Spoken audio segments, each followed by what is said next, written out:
Mi suegra dijo, sin mi hijo no eres nadie. Mostré la escritura en la mesa. ¿Qué escritura? Eso no prueba nada.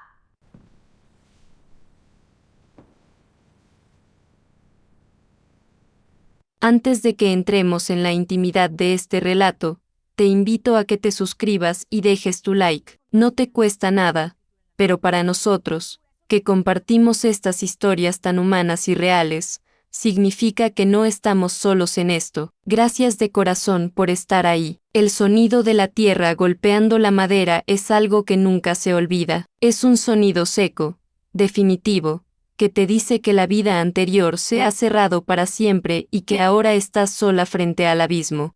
Mientras bajaban el ataúd de Julián, mi esposo, sentí una mano sobre mi hombro. No era una mano de consuelo, pesaba, apretaba, casi como una garra reclamando propiedad. Era Elvira, mi suegra. No me miró a los ojos, mantenía la vista fija en el hueco en la tierra, pero su susurro fue lo suficientemente claro para que solo yo lo escuchara entre el llanto de los demás.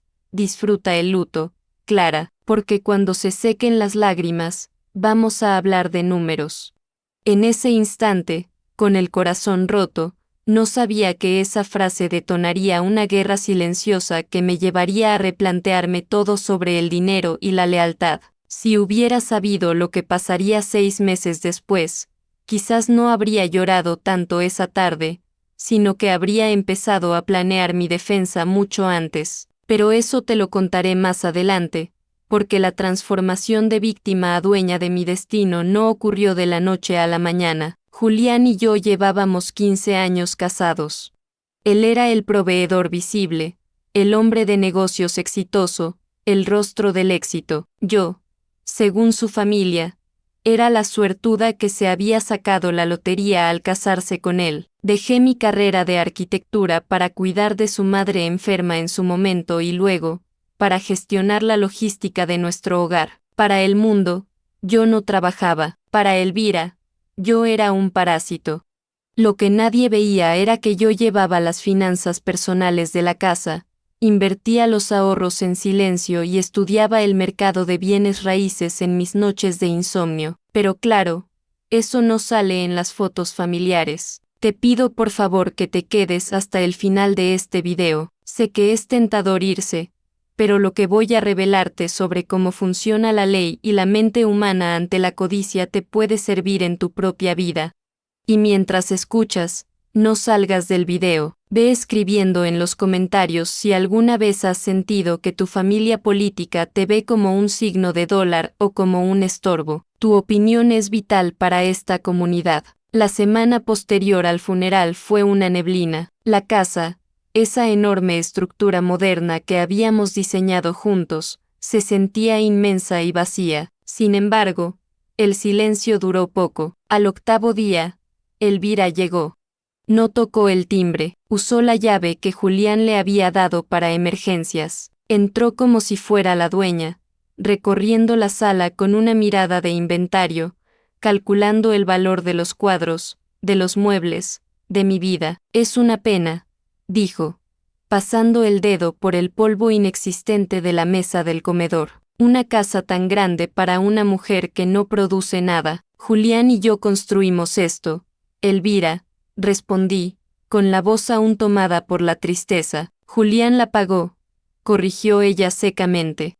Tú solo la decoraste, y ahora que él no está, las cosas deben volver a su cauce natural. El patrimonio debe volver a la sangre. Se sentó en la cabecera, el lugar de Julián. Fue un gesto de poder tan brutal que me dejó helada. En ese momento, recordé una oración para atraer dinero rápido que mi abuela solía rezar, no por superstición, sino por la desesperación de quien se ve acorralado. Yo no necesitaba rezar, necesitaba un abogado, pero la sensación de desamparo era la misma.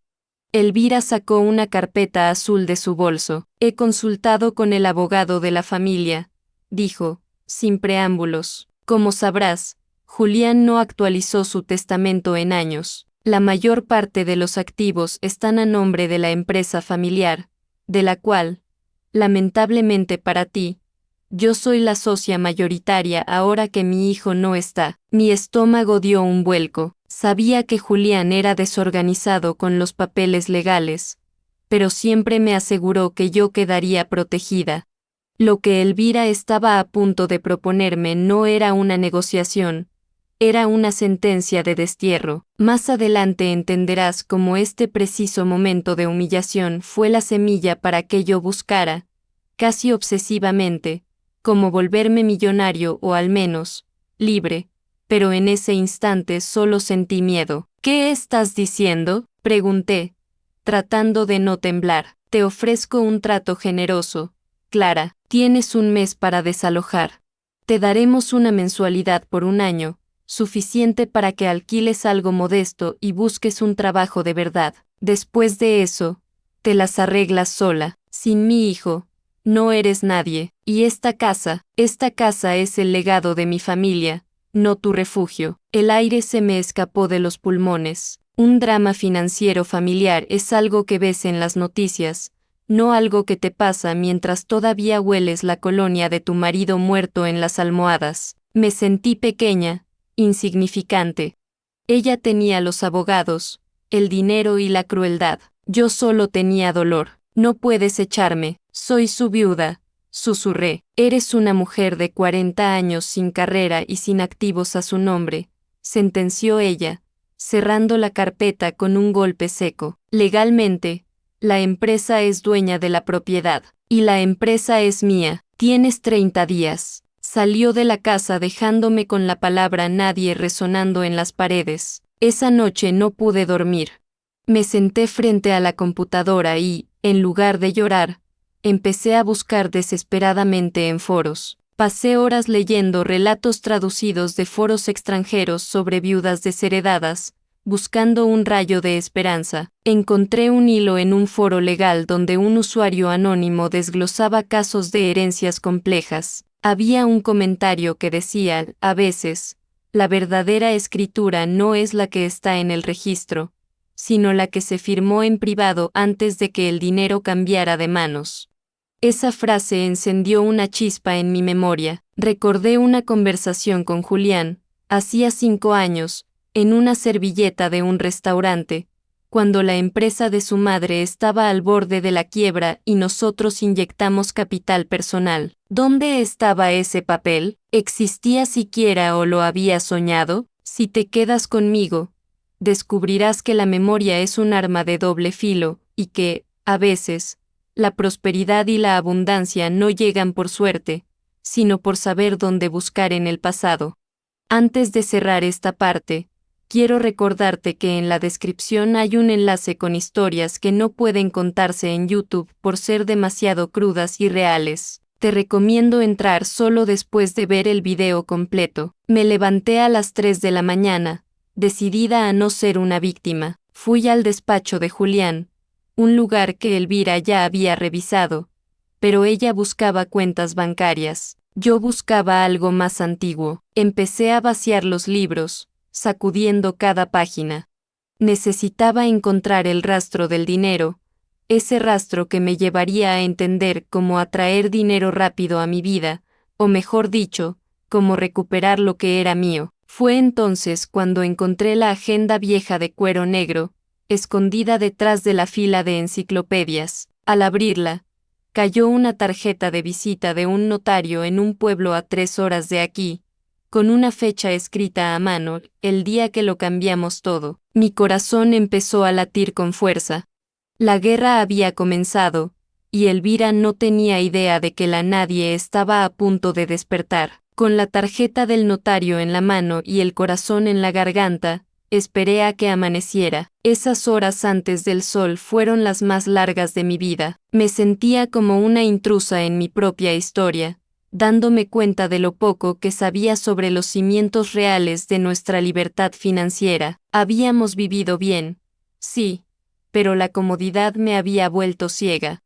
Mientras conducía hacia aquel pueblo olvidado, a 3 horas de la ciudad, no podía dejar de pensar en cómo el dinero, ese ente abstracto que yo solo gestionaba para pagar facturas y vacaciones, se había convertido en un monstruo capaz de devorar mi pasado y mi futuro. El viaje fue una tortura psicológica. Mi mente repasaba una y otra vez la mirada de desprecio de Elvira. Sin mi hijo no eres nadie, me había dicho. Esa frase dolía más que la amenaza de desalojo. En el camino, paré en una gasolinera y, mientras tomaba un café horrible, cometí el error de buscar en Google qué hacer en mi situación. Me topé con uno de esos videos virales de lectura de peores consejos de Internet. Un supuesto gurú decía, si te quieren quitar todo, suéltalo.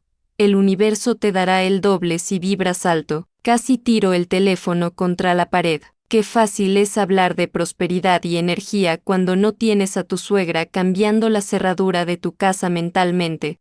La realidad no se arregla soltando, se arregla peleando con papeles en la mano. Más adelante verás que, irónicamente, sí terminé vibrando en otra frecuencia, pero no fue por rendirme, sino por entender las reglas del juego que ellos creían que solo ellos sabían jugar. Llegué al despacho del notario Salgado poco antes del mediodía. Era una oficina antigua, con olor a tabaco rancio y madera vieja, de esas donde el tiempo parece haberse detenido en 1990. El notario, un hombre mayor con manchas en las manos y una mirada acuosa pero inteligente, me reconoció al instante, no por mí, sino por los ojos de Julián que, según él, yo había heredado en la tristeza. Sabía que vendrías algún día, muchacha, dijo, sin protocolo, invitándome a sentar en una silla de cuero que crujió bajo mi peso. Julián me hizo prometer que guardaría esto hasta que fuera estrictamente necesario, o hasta que él ya no estuviera para protegerte de los lobos. Abrió una caja fuerte detrás de un cuadro genérico de un paisaje y sacó un sobre lacrado. Mis manos temblaban tanto que él tuvo que ponerlo sobre la mesa y deslizarlo hacia mí. Hace 5 años, comenzó a explicar con voz ronca, cuando la empresa de los padres de Julián estuvo a punto de quebrar por la mala gestión de Elvira, tu marido no les regaló el dinero del rescate. Él sabía quién era su madre. Él inyectó capital, sí, pero lo hizo bajo una figura legal muy específica, un préstamo participativo con garantía hipotecaria sobre la casa y una opción de compra sobre las acciones de la empresa. Me quedé muda, los términos legales me mareaban, pero entendí la esencia. Eso significa, Clara, que la casa no es de la empresa, o mejor dicho, la empresa tiene la titularidad, pero tú tienes la deuda que la grava. Si ellos te echan, tienen que pagarte la deuda inmediatamente. Y si no tienen liquidez, que no la tienen, tú puedes ejecutar la garantía. En términos simples, o te pagan una fortuna que no poseen, o la casa y gran parte de la empresa pasan a ser tuyas. Sentí un vértigo extraño. Pasé de ser la viuda desahuciada a tener el dedo en el gatillo nuclear de este drama financiero familiar. Pero el notario levantó un dedo, frenando mi euforia incipiente. No cantes victoria todavía. Este documento es poderoso, pero tiene una cláusula de caducidad si no se presenta ante el Consejo de Administración en los 90 días posteriores al fallecimiento. Llevas 8 días. Tienes tiempo, pero ellos tienen los abogados corporativos. Si se enteran de que tienes esto antes de que lo registremos oficialmente en la ciudad, buscarán anularlo alegando demencia de Julián o falsedad. Tienes que ser más lista que ellos. Tienes que volver a esa casa, aguantar la humillación y no mostrar tus cartas hasta la reunión de la junta. Salí de allí con el sobre pegado a mi pecho, bajo la chaqueta. Ya no era solo una viuda triste, era una bomba de tiempo caminando. Durante el viaje de vuelta, mi mente empezó a cambiar. Dejé de pensar en sobrevivir y empecé a pensar en cómo atraer dinero rápido no era cuestión de suerte, sino de información. Empecé a visualizarme no como la víctima, sino como la dueña. Fue el inicio de mi camino hacia convertirme en alguien con mentalidad de millonario, aunque mi cuenta bancaria aún dijera lo contrario. Por favor, no salgas del video ahora, porque lo que encontré al llegar a casa es la prueba de que la maldad humana no tiene límites cuando hay patrimonio de por medio. Y recuerda dejarme en los comentarios, ¿alguna vez has tenido un as bajo la manga que tuviste que guardar en secreto mientras todos te subestimaban? Te leo. Llegué a casa al atardecer. Las luces del jardín estaban apagadas, lo cual era raro. Metí la llave en la cerradura. No giraba. Lo intenté de nuevo, forzando un poco, pensando que quizás me había equivocado de llave, pero no, la llave no entraba. Entonces sexta la nota pegada en el cristal lateral de la puerta con cinta adhesiva barata. Era la letra de Elvira. Hablé con seguridad. Por motivos de inventario y protección del patrimonio de la empresa, se ha restringido el acceso. Tus cosas personales están en bolsas negras en el garaje. Tienes hasta mañana para retirarlas o llamaremos a un servicio de limpieza. Me quedé paralizada en el porche. Mis cosas personales. 15 años de vida reducidos a bolsas de basura. Sentí una oleada de calor subir por mi cuello. Una mezcla de vergüenza y furia. Miré a través de la ventana. Dentro. Sextas sombras moviéndose. Elvira estaba ahí. Y no estaba sola, había gente tasando mis muebles. En ese momento, toqué el sobre bajo mi chaqueta. Podría haber gritado, podría haber roto el cristal, pero recordé las palabras del notario, tienes que ser más lista. Respiré hondo, tragándome las lágrimas de impotencia. Esta humillación silenciosa, este quedarme en la calle frente a mi propia casa, sería el combustible para lo que vendría. Saqué mi teléfono, no para llamar a la policía, sino para llamar a un número que jamás pensé que usaría, el del antiguo rival de negocios de Julián, un hombre que odiaba a Elvira tanto o más que yo. Hola, contestó una voz grave. Soy Clara, dije, y mi voz sonó irreconocible, fría, metálica. Necesito que me prestes un abogado tiburón, y necesito que me prestes ropa cara. Voy a asistir a la junta de accionistas, y voy a ir vestida para matar. Lo que no sabía era que Elvira tenía un secreto más, algo relacionado con la muerte de Julián que ni siquiera el notario conocía, y que estaba a punto de usar para intentar destruirme antes de que yo pudiera sacar mi papel. Recuerda que en la descripción hay un enlace con historias que no pueden contarse en YouTube por su naturaleza sensible. Te recomiendo entrar solo después de ver el final, porque entenderás por qué hay cosas que es mejor mantener en la sombra. Me di la vuelta y caminé hacia mi coche. Esa noche dormiría en un hotel barato, pero en mi mente, ya estaba diseñando la mansión que me compraría cuando todo esto acabara, porque esa noche decidí algo, quedé millonario después de entender que la familia política puede ser tu peor enemigo, y que la venganza se sirve mejor con una escritura pública en la mesa. Despertar en un motel de carretera con sábanas que huelen a detergente barato es un golpe de realidad que ninguna oración para atraer dinero rápido puede suavizar. Es frío y solitario. Esa mañana, miré mi reflejo en el espejo manchado del baño y no vi a la esposa de un empresario exitoso. Vi a una mujer que tenía que reconstruirse desde los escombros. La prosperidad y la abundancia parecían conceptos de otro planeta, pero tenía el sobre del notario en mi bolso, y eso valía más que cualquier cuenta bancaria en ese momento. Me reuní con Roberto, el antiguo rival de mi esposo, en una cafetería discreta lejos del centro financiero. Roberto era un hombre de finanzas personales impecables y mirada de hielo. Odiaba a Elvira porque ella había intentado destruir su reputación años atrás con rumores falsos. Cuando le mostré el documento, sus ojos brillaron. No era compasión, era la emoción de un depredador viendo sangre en el agua. Esto no es un documento, Clara. Es una ejecución sumaria, dijo, pasándole el papel a un hombre que estaba a su lado. Aquí quiero hacer una pausa para integrar algo que sé que te dará claridad. El hombre a su lado era el doctor Castillo, un especialista en litigios de herencias agresivas. Lo que hizo a continuación fue un análisis de un abogado sobre quién tiene razón legalmente, algo que grabé en mi mente para siempre. Señora, dijo Castillo ajustándose las gafas.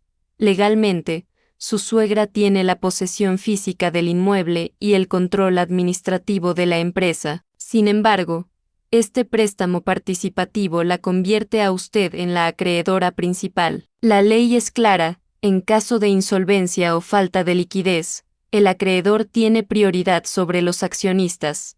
Usted no va a pedir limosna, usted va a exigir el pago inmediato de una deuda que supera el valor actual de la compañía. Técnicamente, usted ya es la dueña de todo, solo que ellos aún no han recibido la notificación. Esa explicación cambió mi postura corporal. Dejé de encorvarme. Si te está gustando esta historia y sientes la tensión, por favor, no salgas del video ahora. Lo que viene en la reunión es algo que muchos llaman justicia poética, pero yo lo llamo supervivencia. Y déjame tu opinión en los comentarios. ¿Crees que aceptar ayuda de un enemigo de tu familia es traición o estrategia? Quiero leerte. Roberto me prestó el dinero para un traje nuevo y para pagar los honorarios iniciales de Castillo. Me dijo: considéralo una inversión de alto riesgo. Si ganas, me devuelves el doble. Si pierdes, no quiero volver a verte. Así funciona el mundo del dinero real. No hay favores, hay transacciones.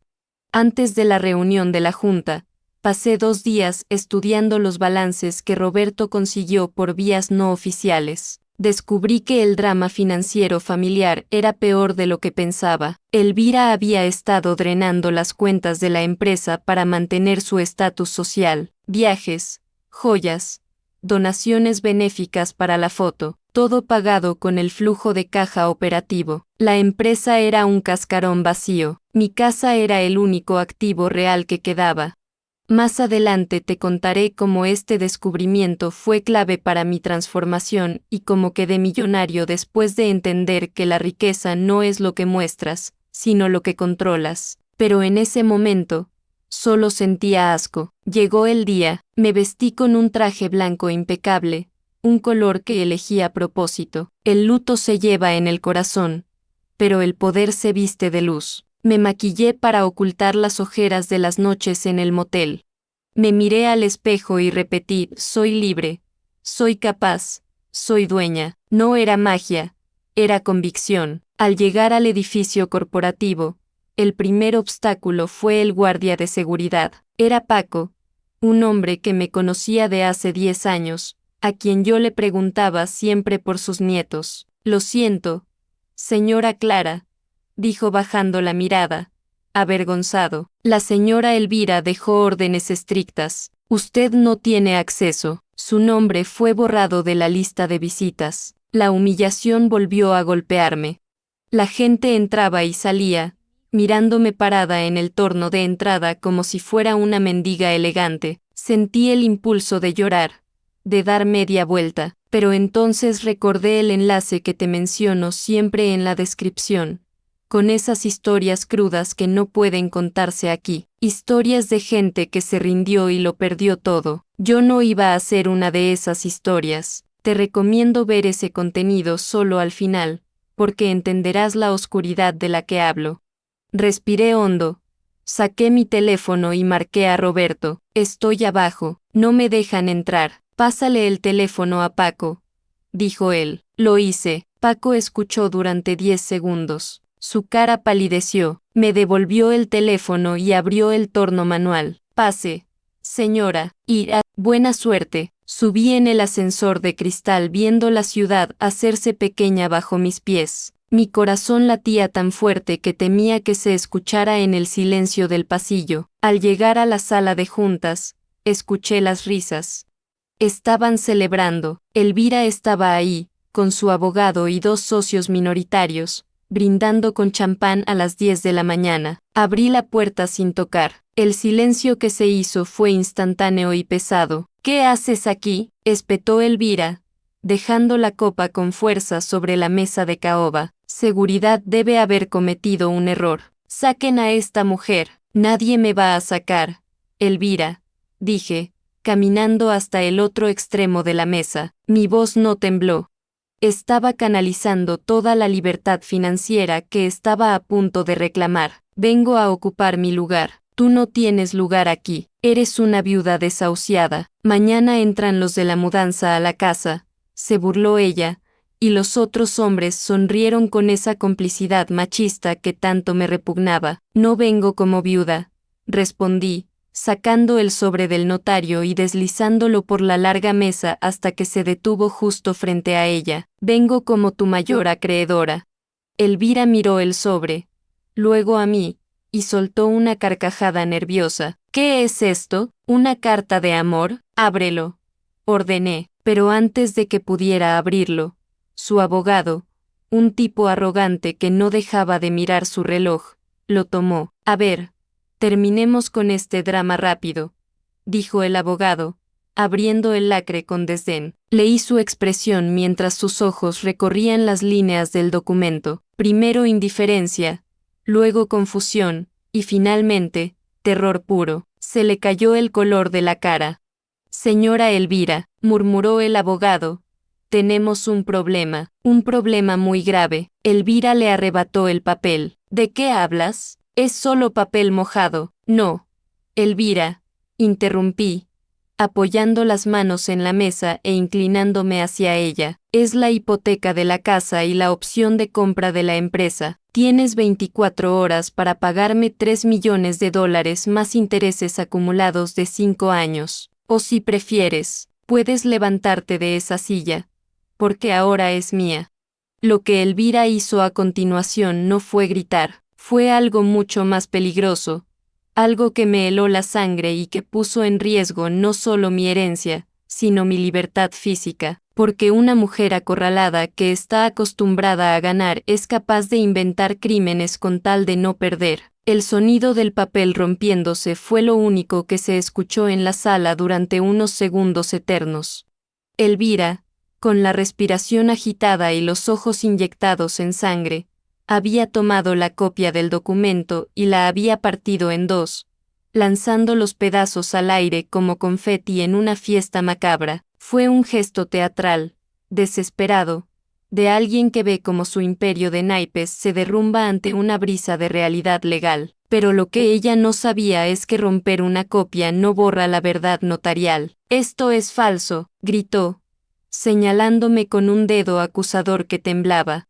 Tú falsificaste su firma. Julián jamás habría hipotecado el patrimonio de sus abuelos a favor de una cazafortunas como tú. Su abogado, el mismo que minutos antes me miraba con desdén, ahora tenía la piel cerúlea. Se inclinó hacia ella y susurró algo urgente, pero Elvira lo apartó de un manotazo. La codicia, cuando se mezcla con el miedo, ciega más que cualquier oración para atraer dinero rápido mal hecha. Ella no estaba viendo números, estaba viendo su derrota personal ante la mujer que siempre despreció. Llame a la policía, ordenó Elvira a su secretaria por el intercomunicador, sin dejar de mirarme a los ojos. Esta mujer ha entrado ilegalmente, ha robado documentos confidenciales de la empresa y está intentando extorsionar a la junta directiva con papeles falsificados. Quiero que la saquen esposada. Mi corazón dio un vuelco violento. Sabía que tenía la razón, pero también sabía que en este mundo, a veces, las esposas llegan antes que la justicia. Si te quedas hasta el final, verás que la policía no siempre se lleva al que parece culpable, sino al que pierde la calma. Y yo, en ese momento, me aferré a la mesa como si fuera mi tabla de salvación en medio del océano. No es necesario llamar a nadie. Elvira, intervino el doctor Castillo, mi abogado, entrando a la sala en ese preciso momento. Había estado esperando fuera, escuchando todo a través de mi teléfono que dejé en llamada abierta. Soy el representante legal de la señora Clara. Ese documento tiene un número de protocolo notarial verificable en este mismo instante. Si usted llama a la policía alegando fraude falsamente, añadiré una demanda por calumnias y daños morales a la ejecución hipotecaria. Y créame, señora, mi cliente no necesita atraer dinero rápido, porque técnicamente, ella ya es dueña de la silla en la que usted está sentada. El silencio volvió, pero esta vez era diferente. Era el silencio del cálculo. Los socios minoritarios, hombres de negocios que olían la sangre, empezaron a revisar sus propios papeles. Uno de ellos, un hombre calvo que nunca me había saludado en las cenas de Navidad, me miró y dijo: si el documento es real, la empresa es insolvente sin esa inyección de capital. Clara, ¿tu intención es liquidar la compañía? Mi intención, dije, encontrando una voz que no sabía que tenía, es recuperar lo que mi esposo y yo pusimos para salvarles el cuello hace 5 años. Quiero el dinero, los 3 millones, más los intereses. Si no pueden pagarlo hoy, ejecuto la garantía sobre la casa y tomo control de las acciones mayoritarias. Elvira se desplomó en la silla. Por primera vez, vi a la mujer detrás del monstruo. Una mujer vieja, asustada, que había basado toda su identidad en el estatus y la prosperidad aparente. Pero no te confundas, no sentí pena. La pena es un lujo que no puedes permitirte cuando estás en medio de un drama financiero familiar. Aquí quiero hacer una pausa rápida. Escribe en los comentarios, ¿qué harías tú en mi lugar? ¿Tomarías el dinero y te irías para evitar más guerra? ¿O te quedarías con la empresa para darle una lección a quien te humilló? La mayoría de la gente dice que prefiere la paz, pero cuando tienes el poder en la mano, la mentalidad de millonario te dice que no se trata de paz, sino de justicia. Quiero leer tu voto. No tenemos liquidez, admitió el abogado de Elvira, secándose el sudor de la frente. Las cuentas están comprometidas. Lo sé, respondí. Sé sobre los viajes, las joyas y los desvíos. Tengo los balances. Elvira levantó la vista. Su mirada había cambiado. Ya no era odio. Era algo más oscuro. Era la mirada de quien tiene una última carta en la manga, una carta sucia. Muy bien, Clara, tienes el papel, tienes la ley, pero hay algo que no sabes. Algo sobre Julián. No hables de él, advertí. Julián no solo nos prestó dinero a nosotros, dijo ella con una sonrisa torcida, recuperando un poco de su veneno habitual. Julián tenía deudas, querida, deudas de juego que no figuran en los libros de contabilidad, pero que están avaladas por tu preciada casa. Si ejecutas la hipoteca, te conviertes en la dueña, sí, pero también heredas a sus acreedores, y esa gente no va a tribunales. Esa gente cobra de otra manera. Sentí un frío helado en la espalda. ¿Era verdad, o era una última mentira para asustarme y hacerme renunciar a la abundancia que por derecho me correspondía? Julián tenía secretos. Eso lo sabía. Pero, ¿deudas de juego? Mientes, susurré. Compruébalo, desafió ella. Si tomas la empresa, tomas todo, lo bueno y lo podrido. ¿Estás segura de que quieres saber quién era realmente tu marido? ¿O prefieres tomar un cheque por una fracción del valor y desaparecer para siempre? Te ofrezco $500.0 ahora mismo. Tómalo y vete. O quédate con todo y enfréntate a lo que viene. La sala daba vueltas. Pasé de sentirme millonario y poderosa a sentirme vulnerable de nuevo. ¿Era una trampa? $500.0 era mucho dinero, suficiente para empezar de cero, tener libertad financiera modesta y paz. Pero tomarlo significaba dejar que Elvira ganara, significaba admitir que sin su hijo no era nadie. Miré a mi abogado. Él no sabía qué decir. Esto no estaba en los papeles. En ese momento de duda, recordé el enlace que siempre menciono en la descripción. Hay historias de personas que aceptaron el dinero del silencio y vivieron arrepentidas toda su vida. Te sugiero que veas esas historias solo al final de este video, porque te abrirán los ojos sobre el precio de la dignidad. Tomé aire, miré a Elvira, luego al cheque que su abogado ya estaba escribiendo apresuradamente sobre la mesa. Mi mano se movió hacia el bolígrafo. Todos en la sala contuvieron el aliento.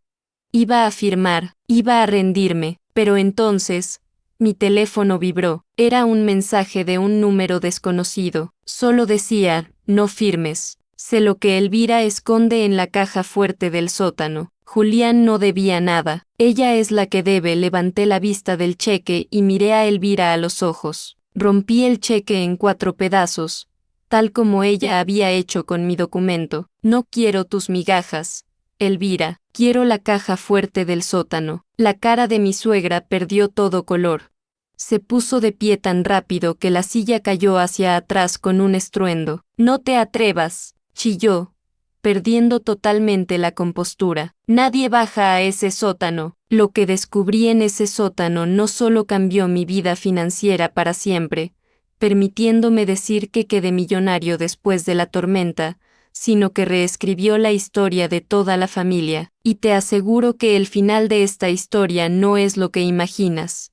El trayecto desde la sala de juntas hasta la mansión fue una caravana fúnebre, pero esta vez el cadáver no era de una persona, sino de una mentira que había durado décadas. Elvira iba en su coche, escoltada por mis abogados y la seguridad de la empresa. Yo iba detrás, sintiendo como la adrenalina daba paso a una frialdad calculadora. Ya no era la nuera sumisa, estaba a punto de descubrir por qué mi marido había protegido esa caja fuerte con tanto celo. Al llegar, la casa me recibió con ese silencio pesado de los secretos a punto de revelarse. Bajamos al sótano. El aire allí abajo estaba viciado, cargado de polvo y humedad. Elvira se quedó parada junto a la escalera, negándose a avanzar, pálida como la cera. Su arrogancia se había evaporado. No tienes derecho a esto, susurró, pero su voz no tenía fuerza. El doctor Castillo, mi abogado, trajo a un cerrajero forense. No tardó más de 10 minutos en abrir la vieja caja de acero. El sonido de los pernos cediendo resonó como un disparo en la habitación. Dentro no había dinero en efectivo, ni joyas, ni lingotes de oro para atraer dinero rápido. Lo que había eran cuadernos, docenas de ellos, apilados meticulosamente, y una carpeta roja con la etiqueta «Deudas de madre». Empecé a leer. Mis manos temblaban, no de miedo, sino de indignación. Ahí estaba la verdad del drama financiero familiar. Julián no tenía deudas de juego. Julián había pasado los últimos 10 años pagando las deudas de juego de Elvira. Ella había dilapidado la prosperidad de la familia en casinos clandestinos y apuestas de alto riesgo. Mi esposo, en su lealtad tóxica, había hipotecado su propio futuro y nuestro patrimonio para tapar los agujeros de su madre, para mantener la imagen de la gran dama ante la sociedad. Él te protegió hasta la tumba, dije, girándome hacia ella con los cuadernos en la mano. Me hiciste creer que yo no era nadie, que yo era la carga, cuando en realidad tú eras el parásito que se comía todo lo que él construía. Elvira no lloró, solo bajó la cabeza, derrotada por la evidencia física de su ruina moral. Los socios minoritarios que habían insistido en acompañarnos, miraban los libros de contabilidad paralela con horror. La dama de hierro no era más que una ludópata que había quebrado su propia empresa. En ese momento, comprendí algo fundamental sobre las finanzas personales y la riqueza. El dinero no se trata de cuánto ganas, sino de la verdad con la que vives. Julián murió estresado, guardando un secreto que lo mataba por dentro. Yo decidí que mi abundancia nacería de la transparencia. Ejecuté la garantía. Fue rápido y brutal. La casa pasó a mi nombre esa misma semana. La empresa, o lo que quedaba de ella, fue liquidada para pagar a los acreedores reales y limpiar el nombre de Julián. Elvira fue apartada de la junta directiva y, con lo poco que le quedó de su parte legal, fue ingresada en una residencia donde tratarían su adicción. No la dejé en la calle, no por ella, sino por la memoria de mi esposo. La compasión fue mi última venganza. Le demostré que yo tenía la clase que ella nunca pudo comprar. Quedé millonario después de vender los activos restantes y reinvertir sabiamente en bienes raíces, usando el conocimiento que había acumulado en silencio durante años. No necesité ninguna oración para atraer dinero rápido, solo necesité perder el miedo a reclamar lo que era justo. Hoy, vivo en una casa más pequeña, diseñada por mí, frente al mar. Tengo libertad financiera, no porque tenga millones infinitos, sino porque no le debo nada a nadie y nadie controla mi destino. Aprendí que la verdadera mentalidad de millonario no es tener un yate, sino tener la capacidad de decir no y poner límites a quienes intentan humillarte. A veces pienso en esa frase, sin mi hijo no eres nadie, y sonrío, porque al final, resultó que sin su hijo, ella no era nadie. Yo, en cambio, siempre fui alguien. Solo necesitaba que me dejaran de hacer sombra para brillar. Si has llegado hasta aquí, gracias por escuchar mi verdad. Sé que muchos están pasando por situaciones donde la familia política o las herencias sacan lo peor del ser humano. No cedas, no firmes ese cheque barato. Investiga, pelea y mantén tu dignidad intacta. La prosperidad llega cuando cortas los lazos con quien te resta, pero, como te prometí al principio, hay detalles de esta historia, nombres reales y grabaciones de esa reunión que por motivos legales y de seguridad de YouTube no puedo mostrar aquí. Son pruebas de hasta dónde puede llegar la maldad humana por dinero. Esta historia no termina aquí. Hay relatos que nunca pude subir al canal. El enlace está en la descripción.